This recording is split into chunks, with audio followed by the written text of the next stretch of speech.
Hello, ladies and gentlemen. Welcome back. Look at this. He's on his phone. He's on his phone while we're. There's a loose dog in my neighborhood. There we go. I got pictures. Let me show the pictures. That doesn't matter. This will be coming out months later. I know, but the pictures are still relevant. Why are they relevant? Well, there you go. You go to the video version. Oh yeah, go to the video version. This is the Clone Wars Star Wars Retrospective podcast. We are looking back and reviewing every single episode of the Clone Wars animated series in honor of the revival happening in 2019 on Disney Plus. That's nice that we know that. If you like what we do here, you can either wait for them to drop weekly or every 2 weeks. The schedule might change depending on when we get that release date. But if you really like it, you just head over to Patreon. For $1, you get half the episodes. For $5, you get every single one. We got a lot up there. So please do that. I'm the Clown Princess podcast right now. I need to think of a Star Wars nickname once. I can throw that on here. Because usually I get some from these episodes, but I guess I'm, the Beast, Travis. Now, there you go. Beast. I'm the Admiral in the trenches, Taylor Field. Mm-hmm. So we're going to be reviewing the, episodes 15 to 19 in season 2 here. And then the next one will be the trilogy of a certain character coming back, so that'll be fun. So that's what we're going to do here. So let's just jump into it, unless you guys say anything, Taylor. It's very early where we are. Taylor woke me up at 6 a.m., so we got to do these episodes right now. You know? It's literally 6:30 a.m. right now. It's 6:03 a.m. And in Canada, that means it's actually 3 a.m. here for you guys. You got nothing to say? No, I'm good. I'm ready to go.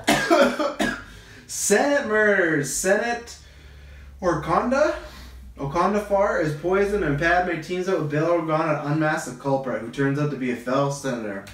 Again, Wikipedia, when we did this with Spider-Man, now with Star Wars, I never understood who's writing this. If one person's writing all these, or if this is like a bunch of people, because some are very vague, and then some just give you the entire plot, because that just spoils the entire episode right there. So, what do you think about Senate murders, Taylor? It was a nice change of pace to have. Was it? I like the political agendas and stuff that they showcase in Star Wars, because that's just it. There's governments and everything, and I think it gives more credibility and realism to it. And I love Palpatine. Good old Sheev is like, there's more I could do. I'd do it, but we need those clones. Why did he sound like Tommy Wiseau there? If I could do it, he just made Palpatine. If there's more I could do it, I'd do it. But we need those clones. That'd be a wild Tommy Wiseau on him. So you gotta do that. How he played like the Joker. They did it. Have you seen those Tommy Wiseau? They should do him playing the Emperor. The Emperor, that'd be awesome. For Star Wars. I would really. I'd Tommy, our people. You know what? I'm gonna message him and maybe he. You should. There's a small. I think he's the kind of celebrity that reads every message he gets. Yeah, but he'd also charge us. So continue on. It was an enjoyable episode. I loved the Inspector. I thought he was kind of fun, and I love how you don't really know who the villain is in the sense. Like, it's just they're throwing shade at the Kaminoan, and they're throwing shade at the other guy who just emanates evil. Is that the correct term, the Kaminoan? Kaminoans? Yeah. Okay. Yeah. They're, what does Dex say in Attack of the Clones? The Kaminoans, yeah. Oh, they're that's what he cloners. They're cloners. But yeah, no, I think it was a fun episode. I mean, I really don't have too much to say, because I like seeing Bale kind of get his feet dirty and stuff like that, or his feet wet and his hands dirty, and he's out there with Padme, and I like when Padme goes off on these missions on her own, and she's like cracking the case and stuff like that, and it was just literally by fluke that they discovered it at the end. No, Padme's smart enough to figure it out. I guess, but only because the Inspector's like, it's one of those scenarios where you say something and then it jogs that memory or that the thought in your head or whatever. Mm-hmm. But she could have figured it out eventually. See, you got the Wampa Cup. I know, I'm playing with his teeth. I got Drax, who's maybe will be in Star Wars one day. Maybe. I don't want that Star Wars Marvel crossover. I know many people go like, that's stupid. I don't want a movie. I just want a nice animated show, comic book. People go, oh, we break the lore. It depends how much he pisses Feige. It depends on what episode 9 does. There's a spoiler for this and the next 2 episodes we're about to review. These are your classic Clone Wars filler episodes. And recently, what did we have right before this? We had some filler, and then we had... Was it the lightsaber loss one? Yeah, what did we have in between this? The clone and his family. No, that's the deserter. Well, I got the episodes right here. What am I doing? We had we had all the Sabine stuff. Right. Am I saying Sabine? Satine. All that stuff. So again, there seems to be this really common thing that happens in the show for me who's watched it the first time, that it feels like we get some big story episodes that are, 2-parters, 3-parters, having to do with characters we know and love. I mean, Padme,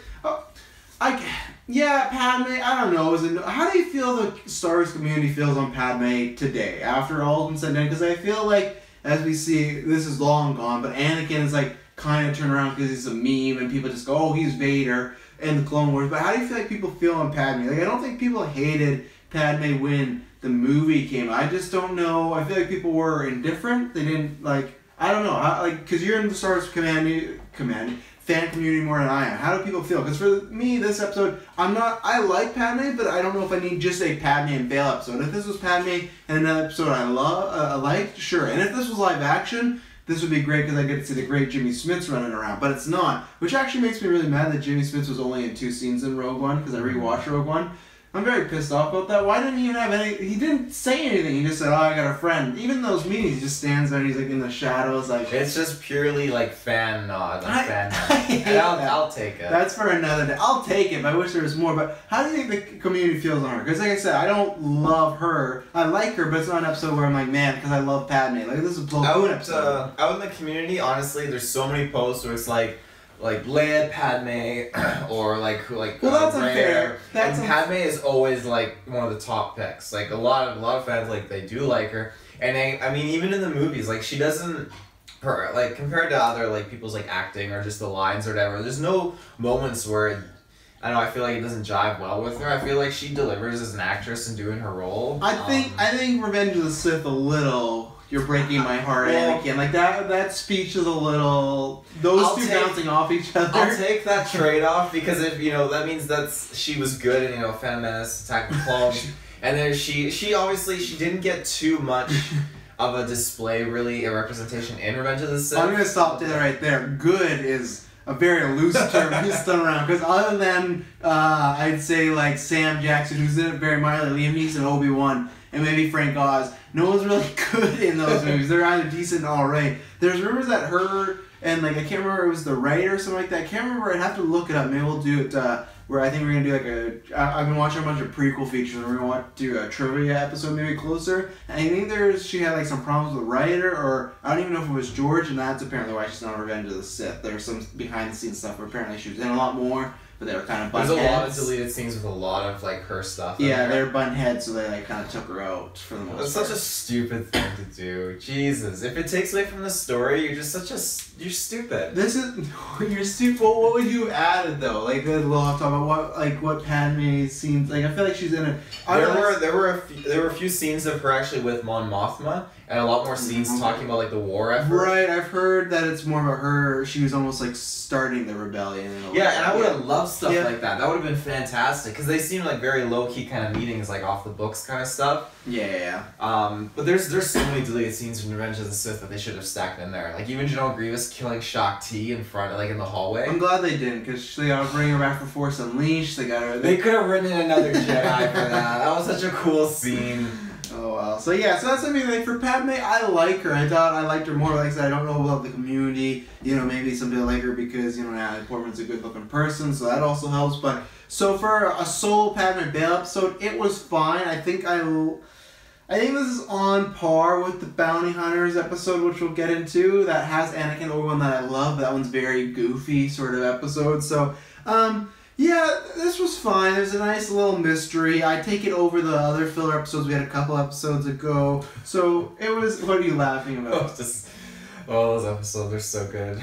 Go back, because they're not good. They're really not. It was fine. You got Bale and Padme just running around in the streets with their blasters, Very dangerous, very risky, and I feel like if they get caught as well, people will be like, why is our senator doing this? I feel like someone could easily have a case for her not to be a senator after that. It's very reckless. I'm not gonna lie, when Padme and Bale walk into the office and they're talking to that guy and he's accusing him of murder and he turns around and he's dead. I honestly thought like, oh no, they're the first time I'm watching this, of course, not now, but I honestly thought that like, oh no, now the authorities are gonna think Padme and Bale murdered this guy, but literally the inspector casually walks in behind and I'm like, wow. How does the timing work for that? Because Padme and Bale ran and sprinted away from the crime scene. He's just walking, so. Yeah. I'll bring that up now. You brought that up. Hate the inspector. In this what? Episode. That's a really... I don't know if he did that, so I'm not going to put it on him. But that feels like a very George Lucas-y sort of character. It's like a Dex, it's like a Jar Jar, where it's just like... for me, the problem is, and that's where some of the things I don't like about this episode is, it doesn't feel Star Wars-ish, and that inspector does not. He feels more our world, he feels more like 60s, 50s, like black and white noir detective, like, you see your game, this is what we gotta do, and I don't like it, it doesn't fit. I don't like when Star Wars too much, I like when they take elements from other genres, but when they lift other things or characters and put them in, that doesn't work. Like, we'll talk about the Zillo Beast. I think that worked of putting Star Wars in kind of like a Godzilla setting. This kind of murder mystery with this inspector, I don't like the way he was shaped, not against like anything against like bigger people, It's just like, no, it's just like, he feels cartoony. I say the same thing about Palpatine. I don't like the way Palpatine looks in this. Everyone looks like they're trying to be like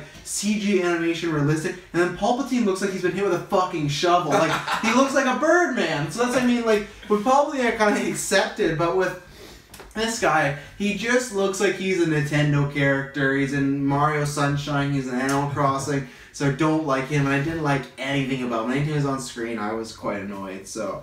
so I got some notes here. Is that it for Padme Uncle? He's dead now? I swear that in later Clone Wars episodes, he actually is back. But there's a Rodian that looks just like him. Didn't you explain to me at one point, like, these episodes aren't necessarily in order of when they actually happen? They are definitely necessarily not in order. Which is the most frustrating thing in the world. Like, what the... It is. They should have done the proper story arc because, like... when we get into season 3, you'll see it totally jumps around, but it builds off of that clone story arc that you like at the satellite station, the moon or whatever. So weird, yeah. And this is, I guess for me, and this is what I also say with the filler episode. I think this is stuff that none of it needed to happen, and that's where I get it because they have 22 episodes. They got to fill it out, and it's fun to see some of these adventures. But sometimes it does just feel like this really, other than her uncle dying, even that has no bearing on us because we don't meet his uncle in the movie, so I don't give a crap about this guy. So that's another thing. I think he was in the deleted scenes with Padme. Oh. Did they have any dialogue? I can't remember. I just know it was Mon Mothma talking lots and stuff. Did you, when you first saw the prequels, because I thought this, did you think Bale was Padme's dad? No, I thought it was because until I was older in life when they adopt Leia and he's like, we've always wanted a little girl, and I was like, I guess Padme's definitely not his daughter. But I had just assumed that, because it was their daughter's daughter that they like took her, right? And then I didn't, until I was older and like watched it again. But I remember the first time I watched it, I thought Bale was her dad. No, I mean, maybe at one point I would have thought so, but it would have cleared up by like Attack of the Clones or whatever, because I would have got the vibe like, okay, that they seem very different. Mm-hmm. And she's very independent. And then obviously learning when he's from Alderaan and she's from Naboo and they're senators from different planets. People get, they have babies on different planets all the time. I'm sure if they travel. I guess, but then Padme meant that she would have been growing up and would have been groomed to be the next senator probably to success, whatever the term is, Bail Organa. Well, because originally Palpatine was a senator for Naboo. She was a senator, but she was a queen first, right? She was queen first, and Palpatine was senator, and then Palpatine became chancellor, and then she moved to become senator. Fucking Jar Jar. What was I gonna say? Well, I guess no. Jar Jar gives him what is it? The supreme power. That's what Jar Jar gives him. He voted. He did the vote. Palpatine fucking played him. Who could propose such a radical announcement? And Jar Jar's like, Misa can do it. So what does it take to become the queen of Naboo? Is that just like a bloodline thing? Because they also say in the queen, you like serve a term, right?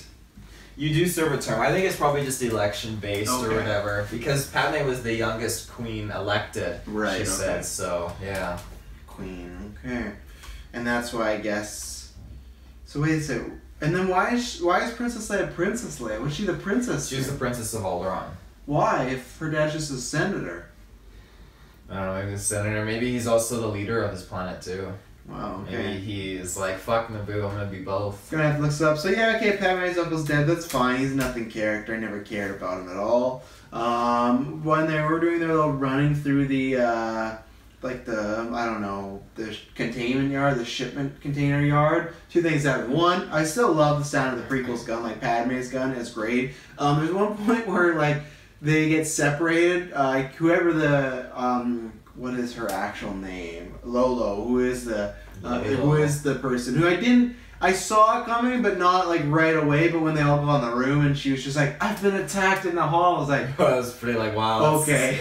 Yeah, that's good timing. So that's when they really tipped the hat there. I wish they didn't do that. But before that, at one point she drops like a shipment container between Bail and Padme to like separate them.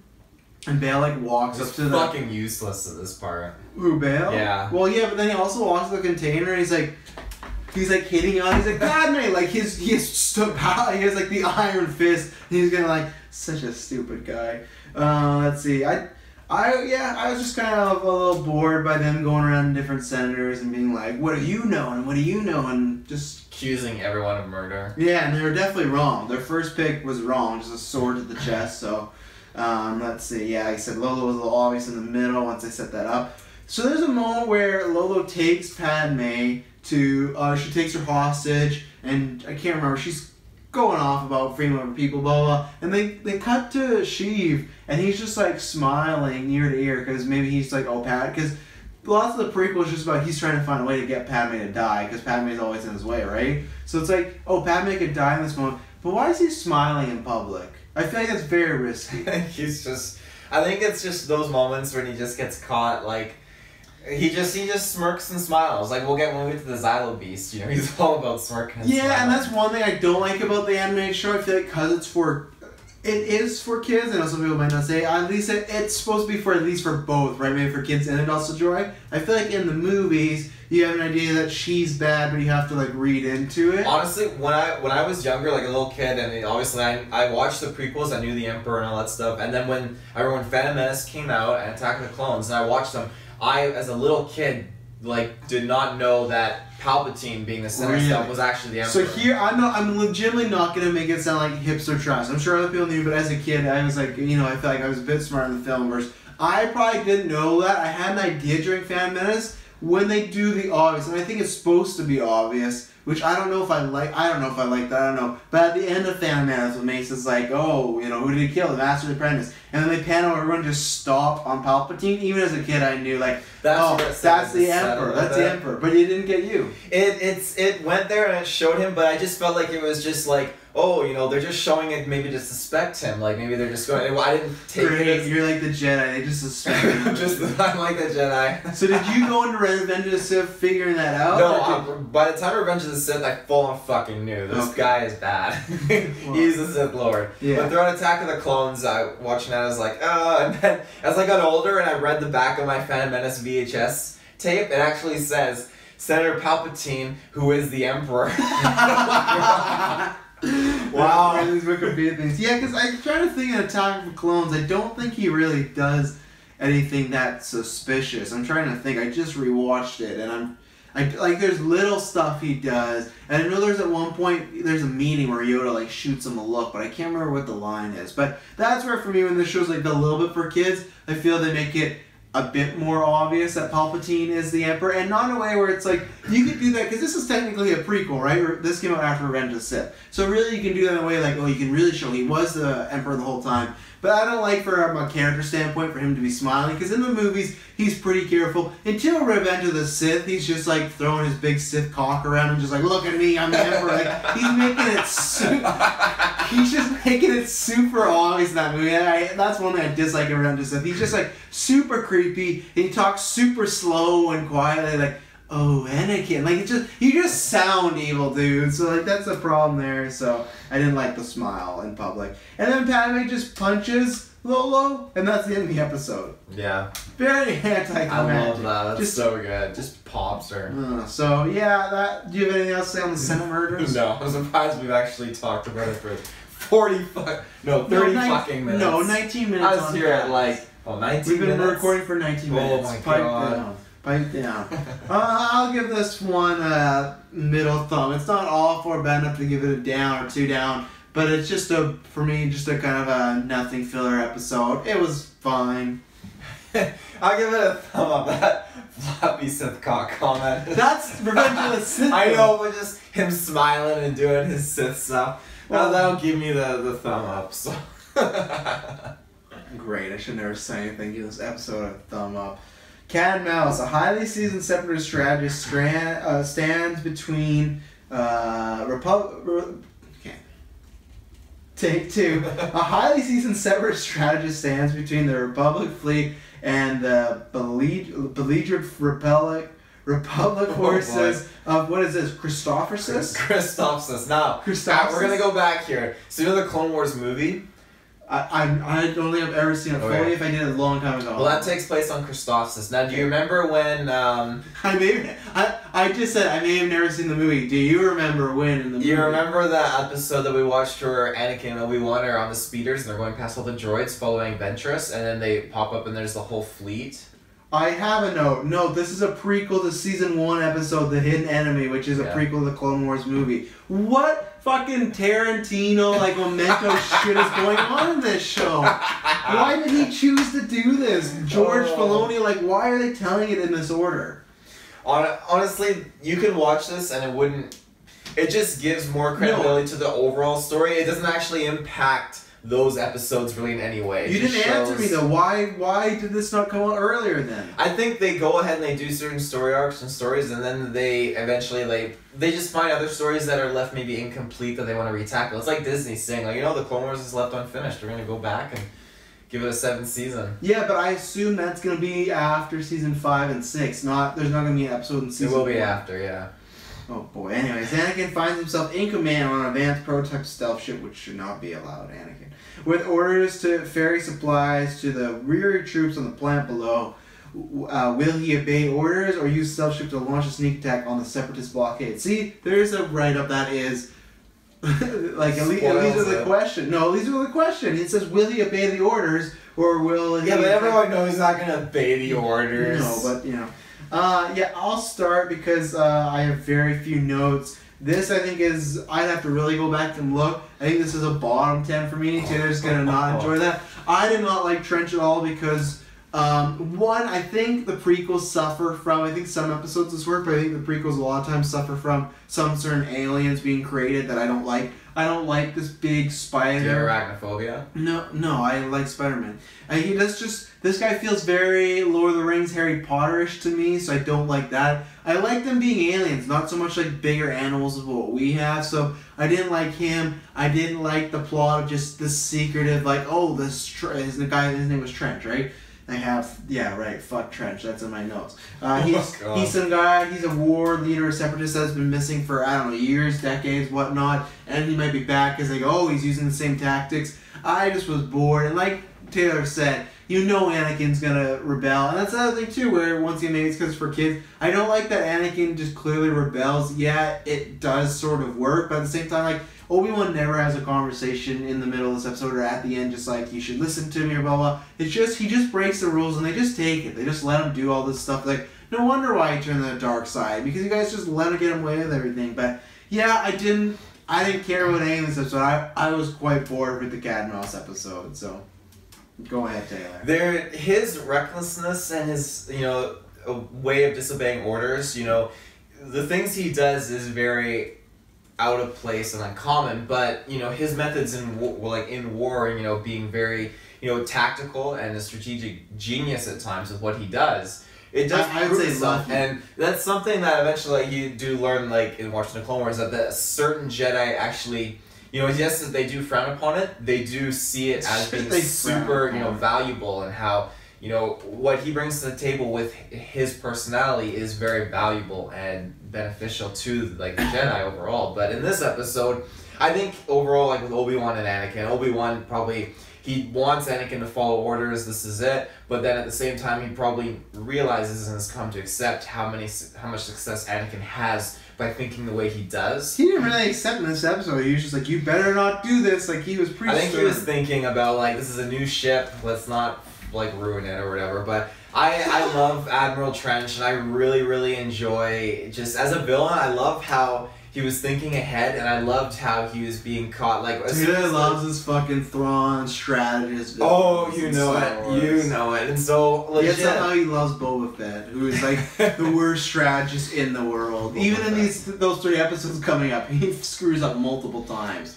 He does. I won't give you. I won't like take that away. Well, I'll talk about that when we get to it. Next episode. But yeah, no, Trench. I love the mystery behind him, and I love when Admiral Yularen just went into kind of like research him a little bit or whatever, and but like there's not much mystery. It's just he went missing, and that's really all we get about it. Yeah, but they really put emphasis on the fact that battle, there was so much death and there was a lot of destruction, and he was just such a tactical genius and managed just to outsmart the enemy fleet. And I guess that's the other thing, and people can say I'm just a prequels Anakin hater. I don't think Anakin, from what I've seen even in these shows, is smart enough to if this guy's such a tacticianist, I don't think he's smart enough to outthink him. I think he's very bullheaded. No, I think what he did was very logical, because he knew based on the first attack. I know that. I'm not saying what he did in there doesn't warrant him figuring out. I say from how they've written the character before,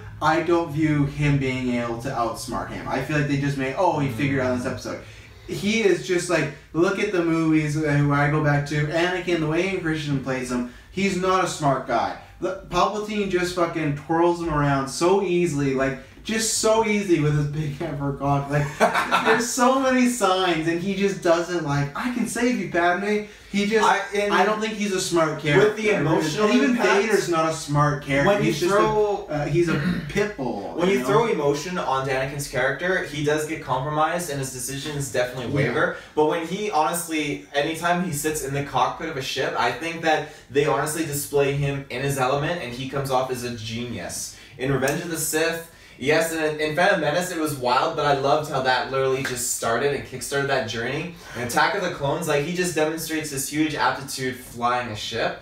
And again in this, when he's piloting this prototype, I loved how, he was in his element, and he saw the weakness. He knew that the capital ship would have to recycle its shields. He knew that Trench would immediately launch those rockets the second time they were to decloak based on his what he did the first round when they decloaked, and he knew that there was that slight opportunity and he could just totally deke them out. And I think that was awesome, and I think it fits the character, because like you said, yes, emotionally obviously there's that difference, but when he is in his element, I think that's for anyone in a movie, even in the Solo movie, Solo, he's doing movie? Solo, yeah, he's gonna do his thing right now. I don't know what he's talking about. Is this some fan film in Solo? He's doing his own thing throughout the movie, and he's loosey-goosey, whatever. But that one scene when Lando is hurt and he hops in the actual cockpit of the Millennium Falcon. Whoa! What's the budget on this film? He gets into his mindset and he delivers, and I feel like that's what it's like with Anakin. He's crazy all the other time, but when he's in the seat, he gets into his element, and it's the same thing for most characters in the Star Wars universe, I feel like. Wow, tell me if you've seen the Solo fan film. I don't know what this is. Wow, that's crazy. You can't even poll that. You voted for Kira in the poll. Who? Oh, fuck. My Facebook was hacked a few days ago. Sure I don't know what's happening. You got anything to say on Cat Mouse? You want to talk about Trench some more? Yeah, I just think Trench overall is a villain. I love the mystery behind him. I loved how he comes off as he's just so calculated and tactical. And again, I'm a Thrawn fanboy. I suck up to Thrawn. He's just not like that. He's just such an awesome villain. He's just such a cool character. And Trench is he was the Thrawn I never had when I was younger, and I couldn't get on screens. So. Oh, okay. Yeah, until Rebels comes along, obviously, then we got Thrawn there. But yeah, Trench was just super awesome. I'm super excited to see. And I won't spoil it. Oh, great, he comes back. I'm excited. Maybe it'll be a more exciting episode, not be so boring.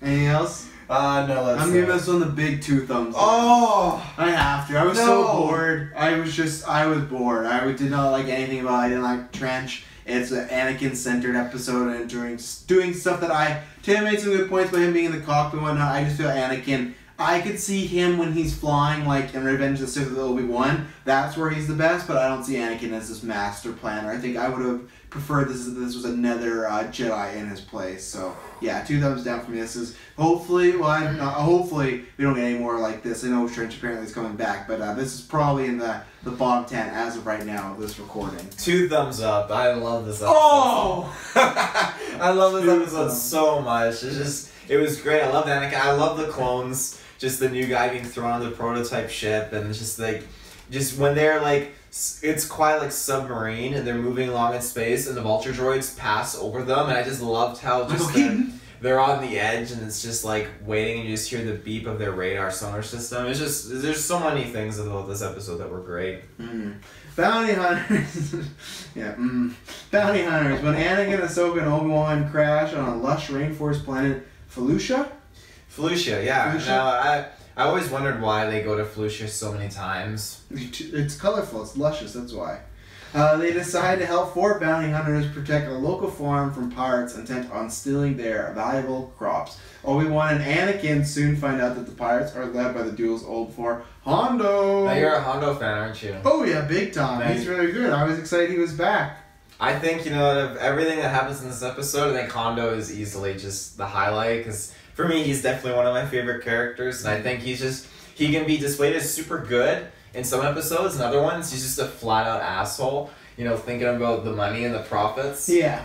Well, and I was going to say, because even the note here on Wikipedia, like, I thought this was a good episode. This is better than the other filler episodes. It has a very Seven Samurai feel, and that's what it says right here. It says pays homage to the 1954 classic Seven Samurai. So it's them training a bunch of people. There's not many people left. It's just, the bounty hunters, them versus this army. So I liked it. I think the people, the farmers, are a little prequel goofy. I think that's for the little kids. That's where I didn't love it that much. But there's some good stuff going on. I really liked, I think he made it out alive, Embo.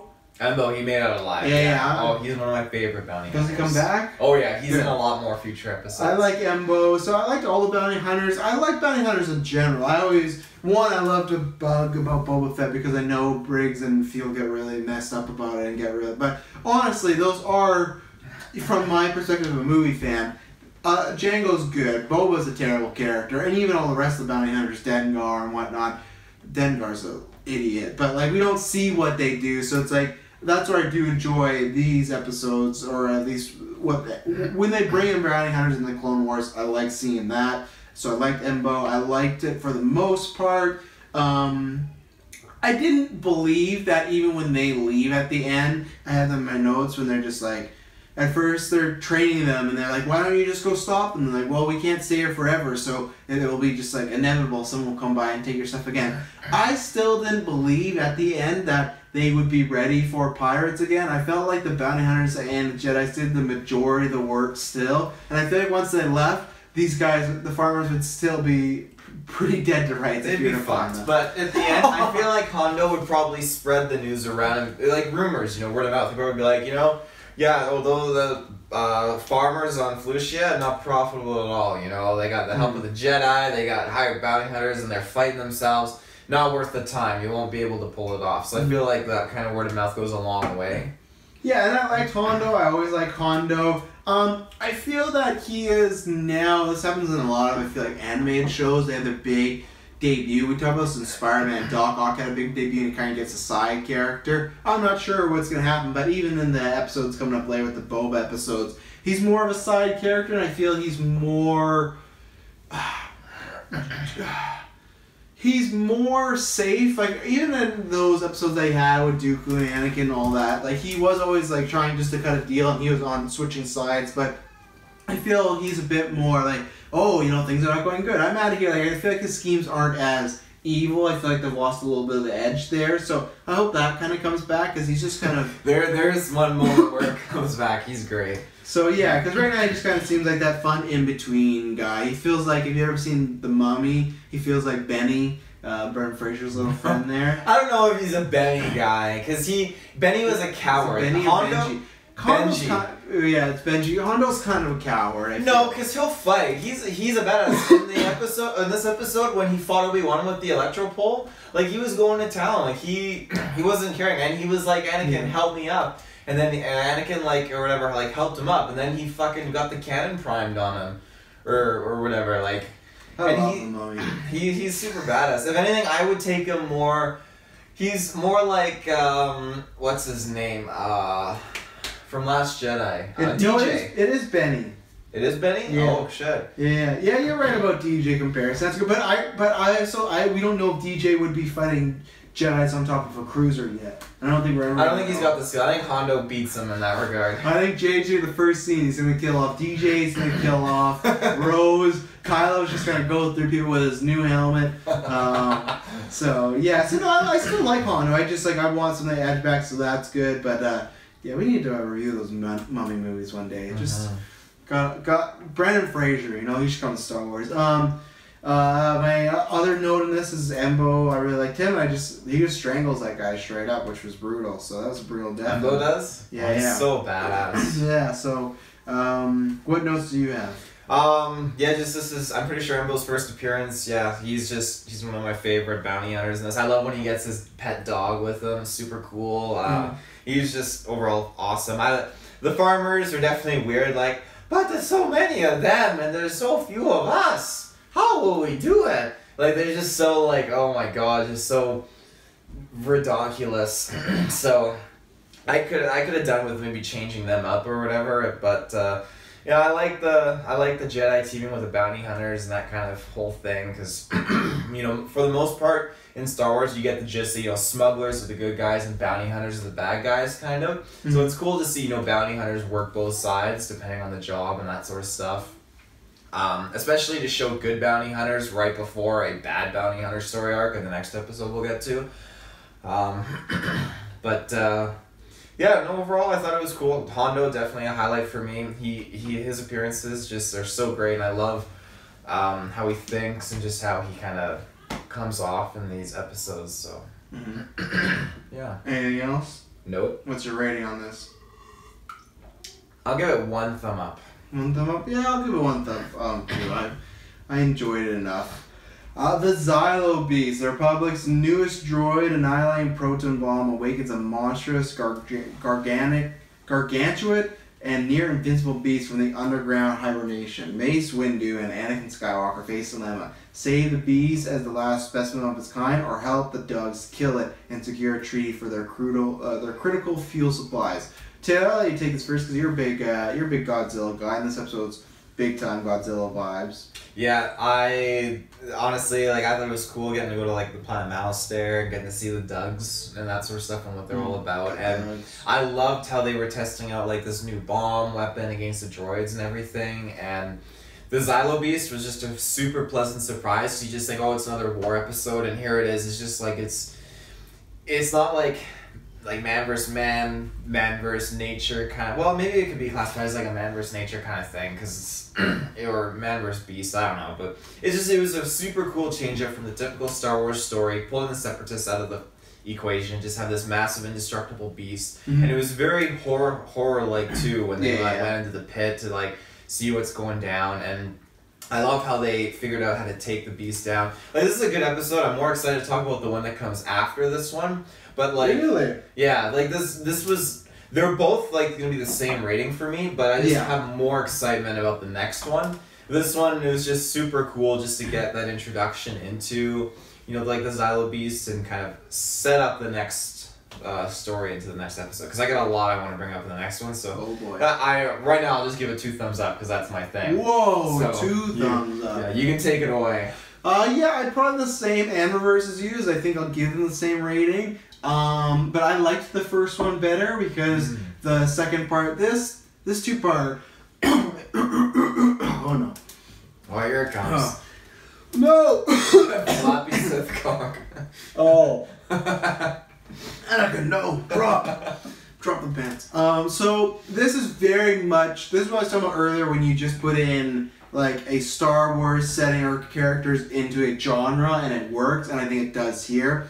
This is legitimately every Godzilla monster movie you've seen. They discover the monster, they discuss, should we kill it, should we save it? They capture it, they bring it back Lost World style in New York to Coruscant. It loses mind. I'm talking about the other episode as well. So this is every single Godzilla monster movie you've seen. So nothing unique there, but it's unique as far as putting the Star Wars skin on it. You know, using people with Jedi powers or with lightsabers, Force powers, things like that. So that was really fun. I liked the first one, I think, because I was more liking the horror aspect. Because the second aspect, or the second episode, is a lot more just big bambosca. But I know you probably like Godzilla destroying cities and whatnot, so you had that, or King Kong on the tower. That's what the Zillo Beast kind of does. But I like the build up to when they go down and they just see these helmets broken, things like that. I like the build up of the discussion, and plus I really like seeing Mace's how he feels about, because we don't, Mace is in the prequels, but he's very much like Qui-Gon. There's still a lot unknown. I feel like with him,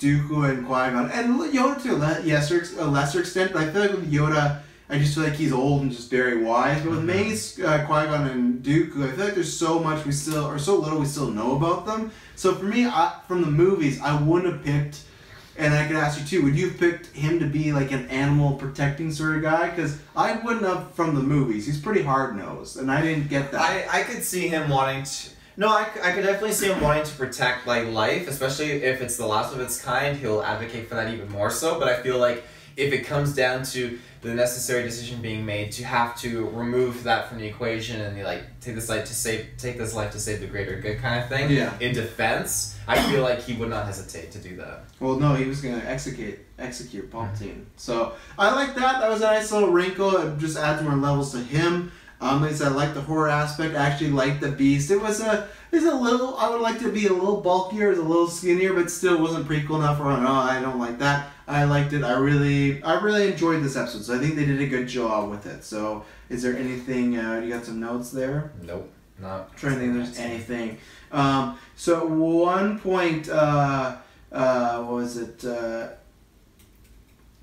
can't remember who's in the discussion. It's Mace and somebody else. But Anakin just quotes the Chancellor and just talks about why they should kill and whatnot. And once again, Chancellor I did like these two episodes. You really get to see the Chancellor, like, and Palpatine, Sheev, whatever you want to call him, has 50 million different names. But he doesn't necessarily, what's the word I'm looking for? Stand up for his wife? No, that's not a word. That's a whole sentence.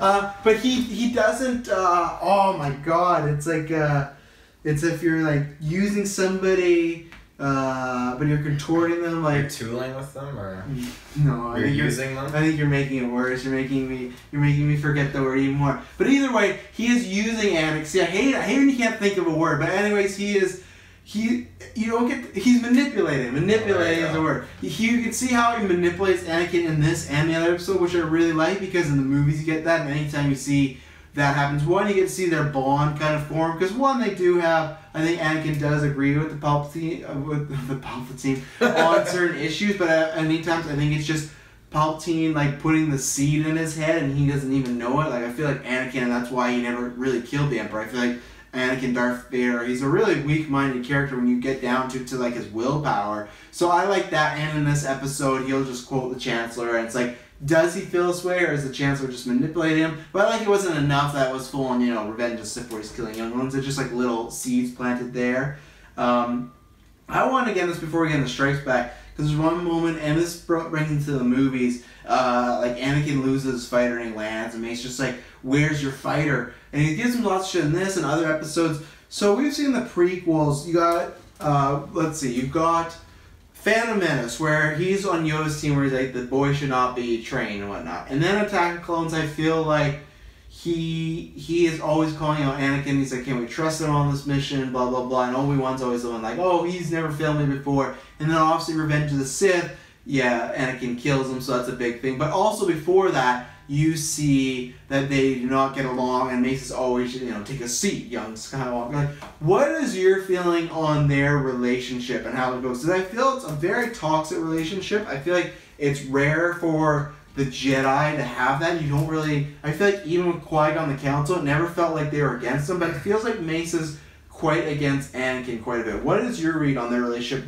I feel like in the show they play it down less in the movies. Like in the movies, it feels like Mace has more attitude, but he still has attitude towards him in the show. So what's your feeling? He has a standard, and I think he hates when Anakin falls under that standard. I think Anakin is under it all the time. So I think obviously like Mace Windu, like each Jedi has a certain kind of like standing and mindset. I think Mace Windu is very much, as opposed to all the other Jedi, I feel like he is one of the ones that stays like really true to the Council. Like 100%. Like each one is very different. Obviously Qui-Gon's different in his own sense and has his own, you know, reasons and his own beliefs and stuff that I believe in. And then obviously the Jedi currently, there's certain things that I don't really believe in, don't full on support, but like I feel like Mace Windu is the way he was brought up, having that standard. I feel like if he was raised having that standard, like staying out of war and stuff. Maybe I'm going on a tangent here. No, that's what the show is. I feel like if this is episode 10, if you don't realize that we go off on tangents, you gotta battle the fuck out now, because we got what is this, 4 seasons left after this, and then it's season 7, so you gotta buckle up. But yeah, I feel like he just he is very much a very devoted and core supporter of how he was raised in the Jedi Order, and if you don't fall under that kind of category or fall in line with that, then he will bring the hammer down on you. He won't back you up or support you. So we never got, and this is why I want like a prequel to the prequels, which is it's rare for me to say, but I would have loved seeing, because in Phantom Menace we don't get much of it, but how do you think he feels about Qui-Gon? Because Qui-Gon is Mr. turn a blind eye at the Council, so he's usually agreeing with them. They were probably like, but it felt like Qui-Gon there was respect there. Qui-Gon was obviously, I'm assuming, I'm going to look this up, he was a Jedi Master, or was he a Jedi Knight training? Well, I want to ask that too, because in one episode, I'm not sure, okay, it's spoilers for a Boba episode, but they call Mace Windu a Jedi Knight. Is he a Knight at this moment? In this continuity? Who calls him a Jedi Knight? When he is, like I said, minor spoilers, when they introduce the students to Anakin and Mace, whoever the ship captain is like, oh, here are 2 Jedi Knights. No, he's a Jedi Master, because remember, you have to be on the Council, you have to be a Master. That's why Anakin was fucked. So yeah, that's a little mistake. They just referred to him as that. Qui-Gon has to be a Master, right? Well, no, you don't, because this is something I think maybe I'll clarify again. I think we've talked about other podcasts. He was a Jedi Master. Yeah. He was on the Council, right? So he had Mace was, remember? So he answered your question. Well, Mace was, but Jin wasn't. Oh, right, you're looking for Jin, right? Yeah, Jin was, he was a Master, and he wasn't on the Council, so I would probably think, yes, Mace had his problems with Mace had his problems with Qui-Gon Jinn. Mace had his problems. This is a split, the Beast thing going on. He's just like, I have your problems, Windu. But no, I think Windu probably had his problems with Qui-Gon Jinn a lot, but I think they were both Masters, so I wouldn't be surprised if they were both inducted into the Order at the same time. And they probably grew up, and then I want to see Jin those two growing up together. That would be good. Jin was probably like, I want to, be a Master, but also like go out into the field and train like an apprentice, and Windu's like, I want that Council seat, So here's the way I've always taken it. Maybe it's a hot take, because I feel like Yoda. There's 2 things about Mace and Anakin. I feel like Yoda is, no matter what, if people are bad, he's always looking for the good in them. I think this is a bigger mistake in Revenge of the Sith and Attack of the Clones, is he clearly knew Anakin went through something, and he never really sat him down and talked about it. We've talked about that before. I just feel like they did a poor job with Anakin. But I feel like Yoda, even if someone's dark, it's the same way he almost talking about Kylo in Last Jedi, right? Like, he always feels like there's a way, or it's a mistake, it's a teaching thing, right? It's never he doesn't look at it so black and white.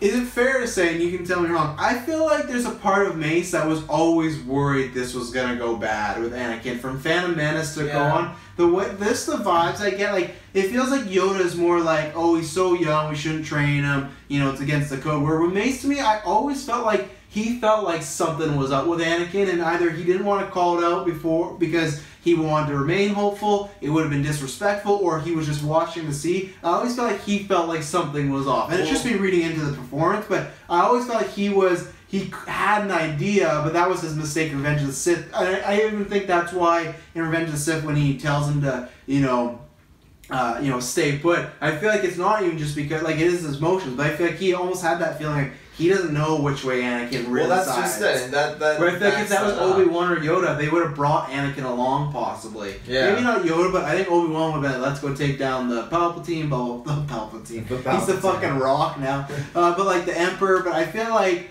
Mace's mistakes in Revenge of the Sith was maybe being too hard on Anakin because he's in a very vital situation there. Well, that's He why. doesn't know it, That's but- why again, Palpatine knew to divide these factors. He knew that Anakin would not be sent on that mission. He knew that the Council and hoped that they would probably send Obi-Wan, and if he'd separate Anakin from his friends, it would compromise him and make him make that rash decision. Well, yeah, and left but with then Mace, who they always butt heads. Mace, though, like, I honestly think you're right, because he even says, like, if what you say is true, you'll have gained my trust. He literally, that's when he calls it out.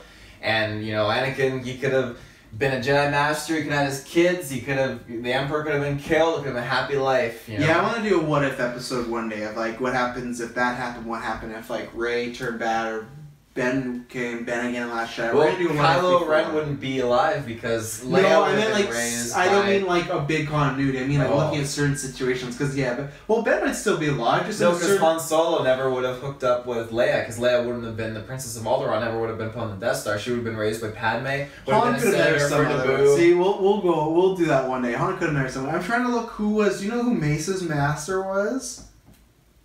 I'm trying to look who trained him. Mace's master. Yeah, it was just a male Cornon human, Jedi Master legendary status. He gave the title to Grandmaster. After which he gave the title to Grandmaster Yoda. What does that even mean?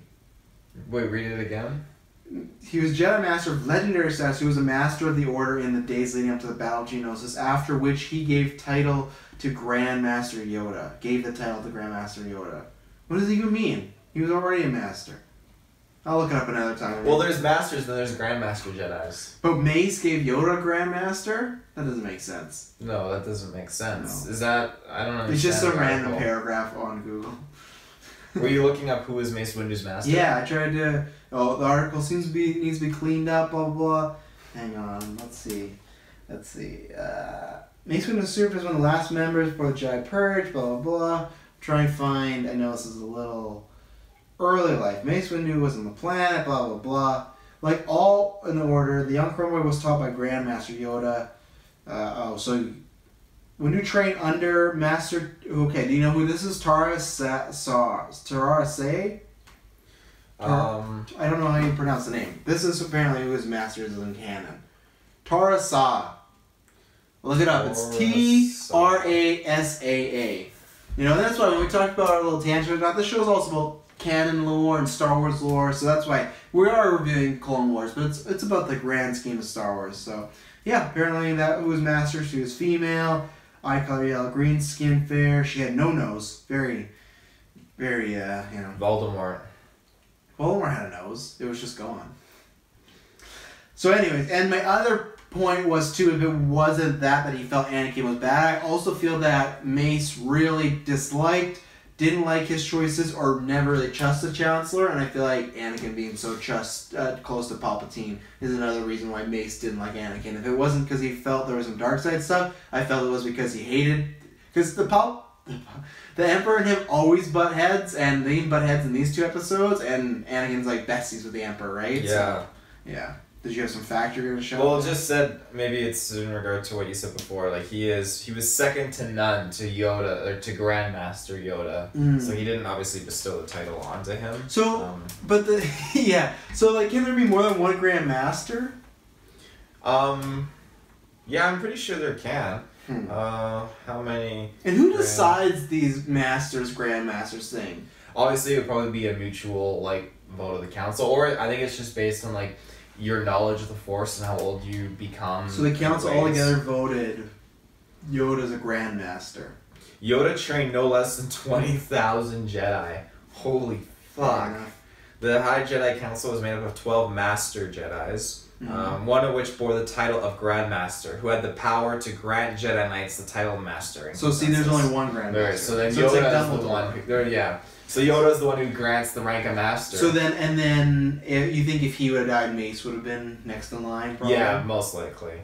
Who after that? Who after Mace? And then we'll get back to the Zillo Beast. Who after Mace? In the I'm prequels. putting my money down on Caddy Mundi. Squidhead, as you call him. Squidhead? I'm wondering. You don't think it would have been Obi-Wan? No, I don't. Because Yoda thought very highly of Obi-Wan. He and did. Him and Mace got along really well. Where Squidhead, I don't know. I feel like he's. Okay, well maybe He Kid left- Fisto, because Kid Fisto was one of the guys that he brought along. You would have had him. The guy had to go against the Emperor. Look what happened. He got like 3 blade shots. That's better than the other 2 Jedi Masters. I honestly think Obi-Wan, because they always say he was very wise, and they said that, like I've been looking at the canon when he's really focused on one goal in particular, so I think Obi-Wan would have been next in line. I really do, not Anakin. So the Zillo Beast episode, I'll give it a thumb and a half.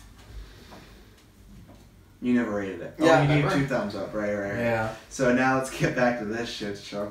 The Zillo Beast strikes back. When the Zillo Beast is brought to Coruscant in hopes of learning the secret of its impenetrable armor, it instead breaks loose, what a surprise, and rampages across Ecumenibalos? Is a hypothetical planet. No idea what the fuck you just said. Ecumepolis.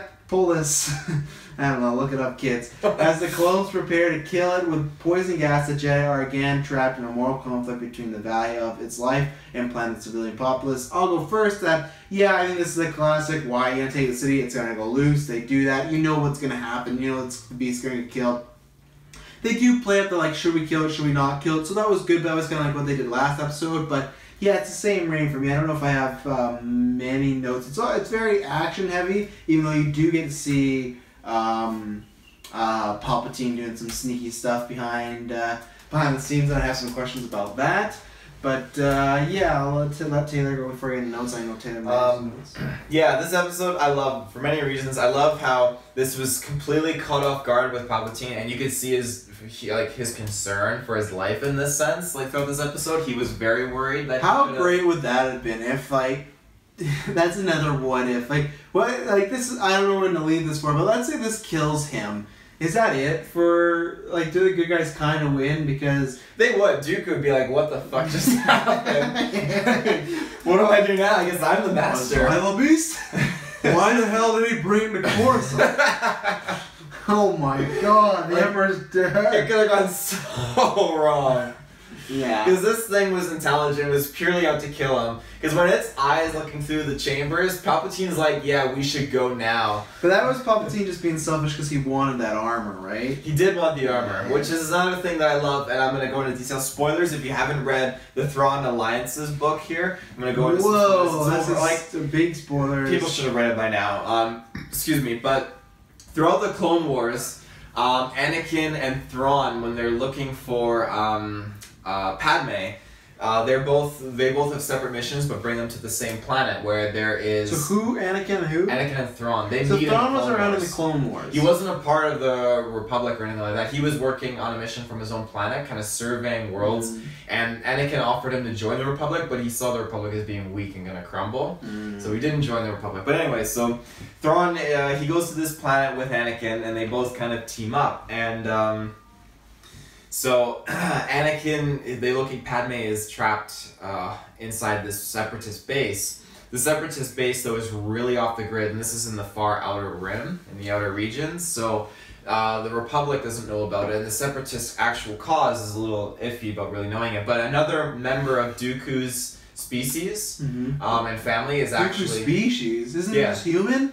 Well, he's from a certain planet or whatever, so I didn't know what to call it. I guess Not you species. could call it human, but a different culture or a different planet or whatever. Cause yeah, you can say from a different planet. He's got an bug actual versus human. well, he's got like a race name or something like that. Yeah, so does his race of Windu, people. but, okay. So, but he's but yeah, so another one of his people is there, and so.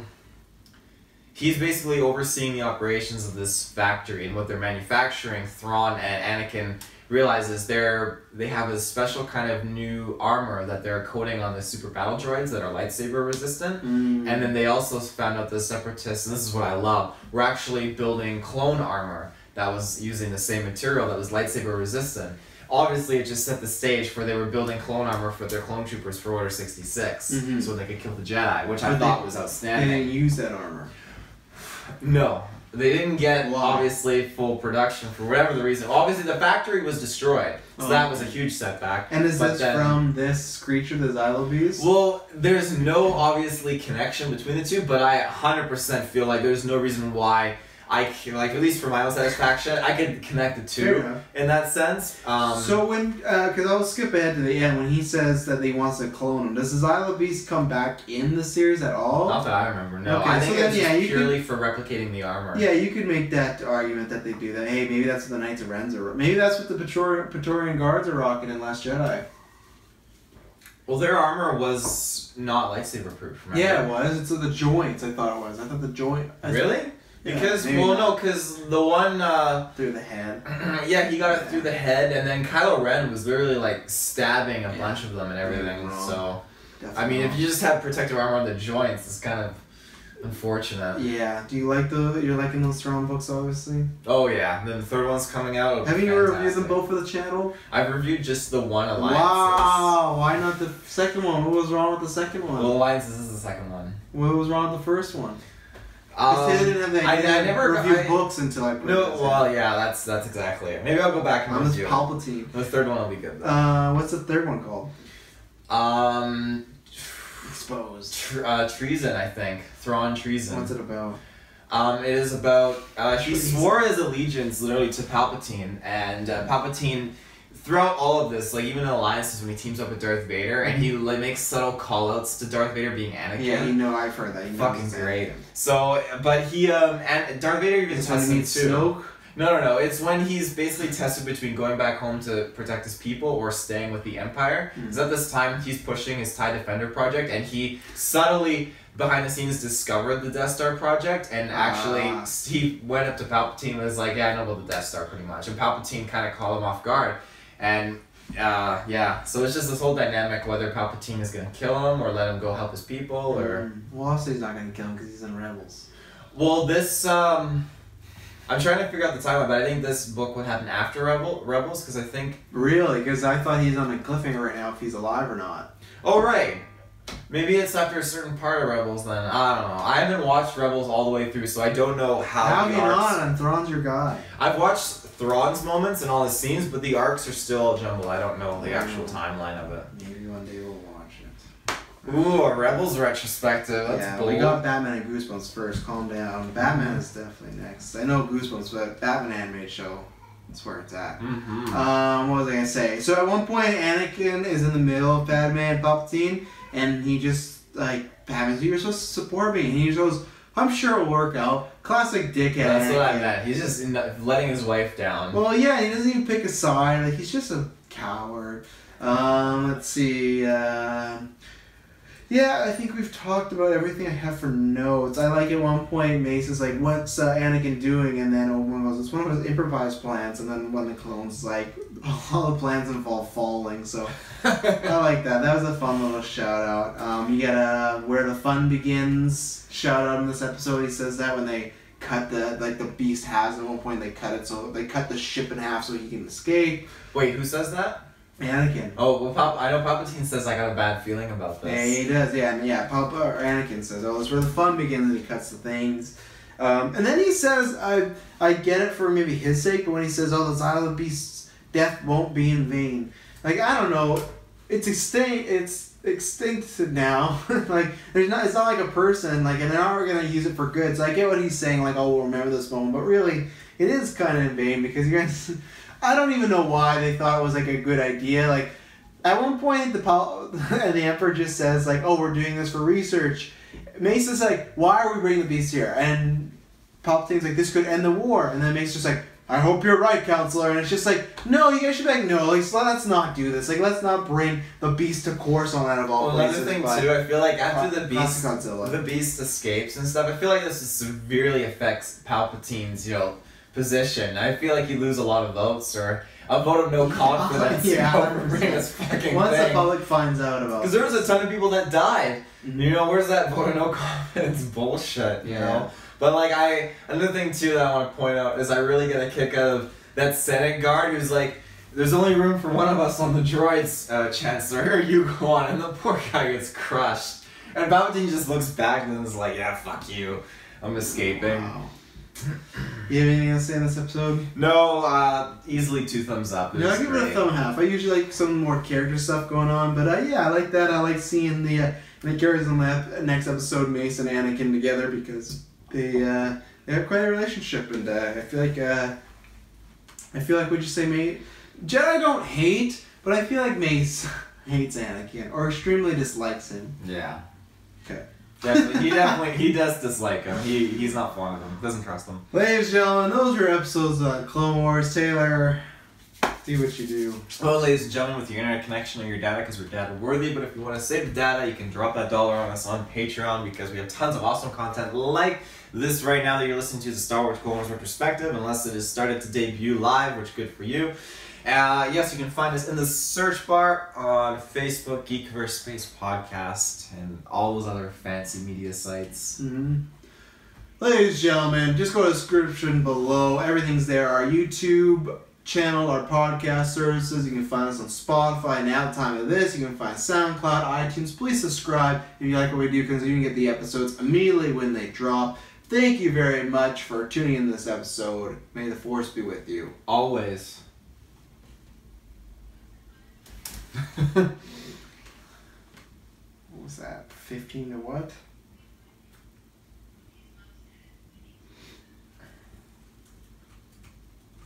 Do you have any idea? Was that 15 to what? Oh, 19. Sorry, I know you're right. My mind got sidetracked. Yeah, it's definitely 19.